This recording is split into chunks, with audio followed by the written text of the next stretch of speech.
Ben pour ceux qui ne vous connaissent pas, on va vous laisser vous présenter. Voilà, qui êtes-vous? Racontez-nous un peu votre histoire, comment vous êtes rencontrés. Bon, moi je profite, hein, je glisse. Voilà, comment vous êtes rencontrés, voilà. Honneur d'âme, hein, comme on dit. Toi, t'aimes trop faire ça. Commence. Je savais que Je parle tout le temps sur Insta, sur les réseaux. Bon, parle comme maintenant. je suis chez moi, on m'a dit que je suis chez moi. Mets-toi à l'aise. Comme dans mes stories Insta. Voilà, balance. Ok, bon ben moi c'est Magali. Je suis donc la compagne de Stéphane depuis 17 ans. Ouais, Depuis 17 ans. ça date. Je suis prothésiste ongulaire. On a cofondé ensemble Business au pays. On a fondé une famille, puisqu'on est parents, Ouais. voilà, de 2 enfants. Qu'est-ce que je peux dire encore sur moi? Ça fait 5 ans qu'on est de retour du coup en Guadeloupe. Ouais. On n'a jamais travaillé du coup depuis qu'on est. On est rentré. Ouais. Bon alors on va plus détailler là-dessus. Ben, c'est vrai qu'en fait nous on est revenus et ben, comme on entreprenait déjà, donc on a continué ce qu'on faisait déjà. Sauf Stéphane du coup qui a fait totalement quelque chose de différent. Ouais. Voilà. Ouais. Mais toujours dans l'entrepreneuriat et voilà. Ouais. Voilà un petit résumé globalement. Ok, c'est ça. très intéressant. Donc vous êtes revenu déjà en tant qu'entrepreneur, enfin toi. Et Stéphane, toi, tu es devenu entrepreneur en arrivant en Guadeloupe ou si tu étais déjà avant? J'étais déjà avant, mais je tâtonnais beaucoup.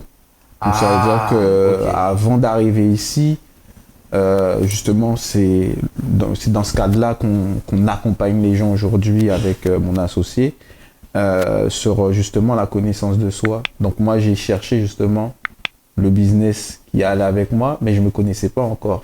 Donc, parce que Magali, elle a fait le contraire. Elle se connaissait déjà beaucoup mieux que moi, je me connaissais. Et elle a trouvé son truc et après, ça fait des étincelles. Donc moi, je cherchais encore. C'est bien, ok. Alors, sur cette super présentation, Magali, est-ce que toi, t'es un peu... Alors, c'est Livy qui aime dire ça. Bon, il y a toujours 2 versions. Il y a l'histoire que les femmes racontent, d'accord? Et il y a l'histoire que les hommes ont vécue. Hein, Livy? Donc est-ce qu'elle est similaire? Est-ce qu'elle est similaire, ton histoire, à celle de Magali? Elle est similaire sur certains détails. Sur certains détails, on sera peut-être pas d'accord. Mais sinon, elle est très similaire. Globalement oui, je pense que non, ça s'accorde bien. Ouais. Voilà.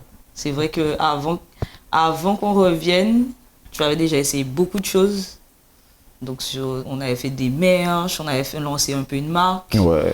On avait déjà des micro-influenceurs. Déjà à l'époque, c'était même pas la mode vraiment des influenceurs, mais on avait une équipe d'influenceurs qui promotionnait notre marque, tout ça. Ah ouais. Tu avais plusieurs sites, tu vendais des produits aussi, donc c'était la période un peu dropshipping.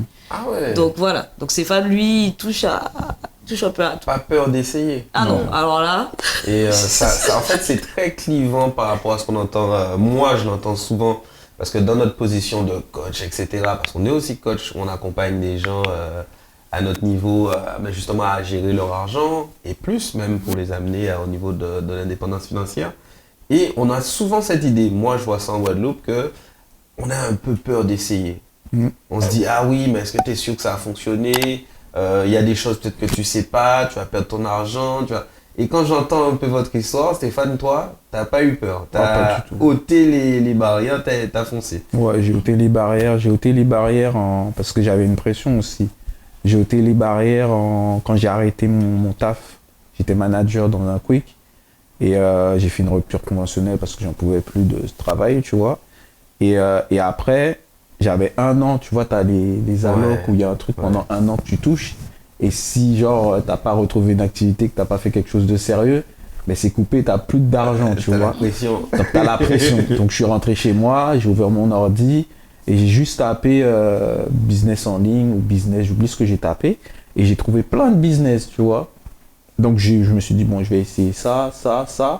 Donc j'ai essayé plusieurs business pour savoir est-ce que ça matchait avec moi, est-ce que je me sentais bien dans ça, est-ce que déjà l'entrepreneuriat c'est un truc que je connaissais pas à l'époque.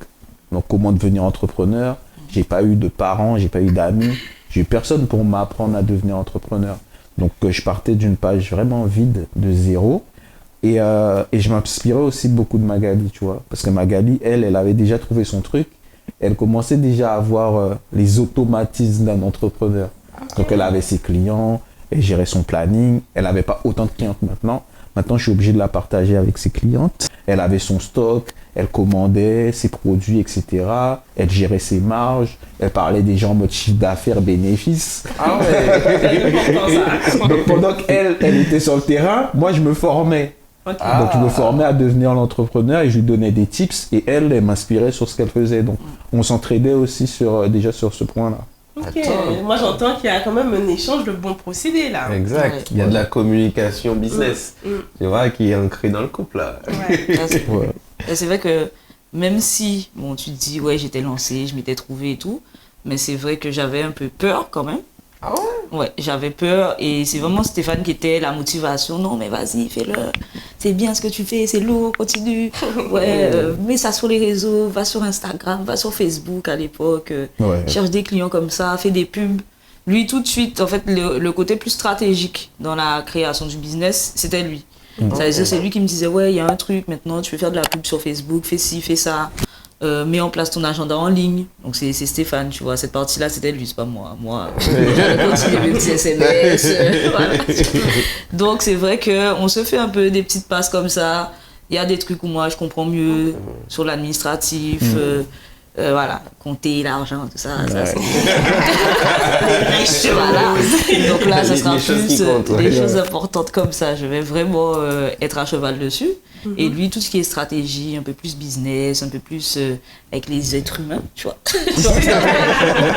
La Voilà, sociabilisation. la sociabilisation du business, tout ça, là, ça va vraiment être son truc et il va me conseiller là-dessus, ouais. Ok. Et du coup, toi, tu as commencé directement en tant qu'entrepreneur ou tu as d'abord eu un emploi au départ et après Quand tu on était en France Ouais. Ah non, j'ai eu un emploi. J'ai Ok. eu un emploi, j'ai travaillé. En fait, j'étais assistante polyvalente dans l'administratif. Ensuite, je suis plus passée dans le côté comptabilité, donc j'étais secrétaire de comptable. Voilà, c'est Dans- pour ça que t'aimais les chiffres. Voilà, dans un centre de formation en fait. Et donc j'ai fait ça pendant un bon moment. Et ensuite, ben, en fait, je crois que c'est quand mon fils est né, ça me parlait. En fait, je savais que tôt ou tard, en fait, j'allais revenir sur ce côté esthétique. Ça, c'était sûr parce que c'est quelque chose que je fais depuis très jeune. Donc je faisais déjà à côté pour mes cousines, des copines proches, même si je travaillais. Et après, lorsque mon fils est né, j'avais plus envie en fait de travailler. Voilà, comme On ça. a souvent ça, les mamans, une fois qu'il y a un fils ou une fille, un enfant, peu importe, le déclic qu'il faut que les choses changent. Oui. Il y a souvent un déclic. Nous, ça a été aussi l'enfant, Oui. voilà. Il y a eu un avant et après. Et puis après, on est un peu dans cette optique-là actuellement. On se voit plus Ouais. Travailler. voilà, Faire des travailler horaires pour de quelqu'un. bureau, travailler, oui. C'est pas pareil. Voilà, c'est Ouais, vraiment pas c'est une pareil. autre vie. Mm. C'est un Mais autre c'est vrai lifestyle. que bon, ce que je faisais dans la vie, c'est pas quelque chose qui me passionnait non plus. Hein, donc, Mais quand tu as fait le choix de cette transition, tu as choisi de te former avant ou t'es parti plutôt en autodidacte? Il y a des gens qui deviennent très forts en autodidacte. Alors moi j'ai commencé vraiment en tant qu'autodidacte, mais ça c'était pendant mes études. Pendant mon année donc c'était ma deuxième année de licence, moi je voulais être assistante sociale à la base, voilà. Ah ouais. Et ben, lorsqu'il a fallu commencer à préparer mon mémoire, rencontrer des professionnels, je me suis rendu compte que j'avais peut-être pas le mental nécessaire pour faire ce métier-là. Donc à partir de là, je commençais déjà à lever le pied. Et là, je me suis formée en fait sur l'esthétique. Donc je me suis payé une formation, j'ai fait ma formation et j'ai commencé à faire ma main.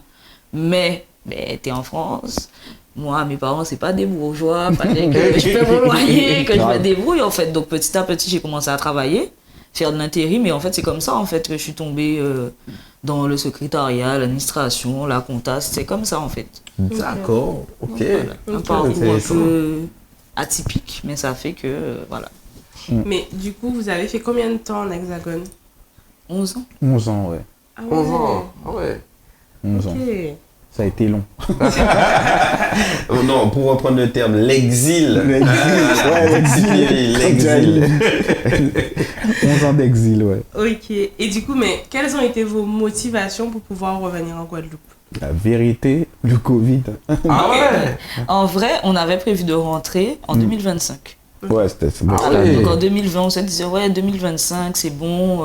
on commence à se on rentre préparer. et tout. Là, on commence à se préparer, on se donne 5 ans. Ouais. On charbonne de ouf, on met de l'argent de côté. Et là, finalement, le Covid arrive, on est confiné. Alors, nous, on n'a eu aucun problème de confinement. C'était génial. Ils auraient pu nous confiner encore 4 mois. Je sais pas. Mais on s'est dit, ouais, mais là, c'est chaud. Tu vois, c'est quand même une information qui était... C'était lourd en fait. Ouais, étouffant, mais tout ça, vous rappelez la musique qu'ils mettaient pour annoncer les trucs. Ouais, non. C'était trop stressant. Ouais. Et on pensait à nos parents, parce que nous, nos parents, ils habitent ici. Ouais. Et nous, on est loin de nos parents. On se dit, waouh, regarde comment les choses vont vite. À n'importe quel moment, voilà, tes parents, ils peuvent partir. Covid ou pas Covid. Hein. Ouais. Mais je pense que ça nous a mis face à une certaine réalité. Et on s'est dit, non, on n'attend plus en fait. Okay. Donc ça veut dire qu'au mois de mars, on a dit, on part. Et le 1er juillet, on était en Guadeloupe. Ouais. Ah, okay. Voilà. Donc vous avez quand même fait un confinement en France. On a fait le premier confinement, on l'a fait en France. Okay. Une décision accélérée. Notre premier confinement, c'était en Guadeloupe. Ouais, premier confinement. Quand il a dit nous sommes en guerre, le lendemain, on a pris un billet d'avion, on est rentré.